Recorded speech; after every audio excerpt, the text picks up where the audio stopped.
Welcome to Pindar Poetry. We hope you learned something new. In this video, I will explain how to fix a G35 gas gauge. First, we'll identify the common culprits behind an inaccurate reading, often starting with the fuel sending unit. This crucial component measures your fuel level, and its malfunction is a frequent cause. We'll also touch on potential electrical issues that can affect your gauge's performance, ensuring a comprehensive approach to troubleshooting. To diagnose the problem, you'll need to check the fuel sending unit's resistance using a multimeter. This helps determine if the unit is sending correct signals. Next, carefully inspect all associated wiring for any signs of corrosion, fraying, or damage that could interrupt the electrical flow.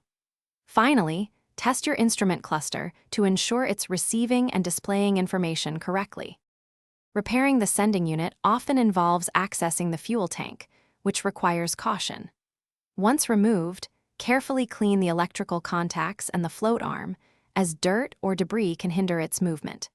If cleaning doesn't resolve the issue, or if the unit is physically damaged, replacing the entire fuel sending unit is usually the most reliable solution for an accurate gauge.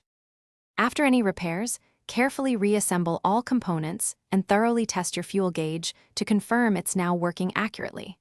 For ongoing maintenance, consider using a quality fuel system cleaner periodically to prevent future buildup.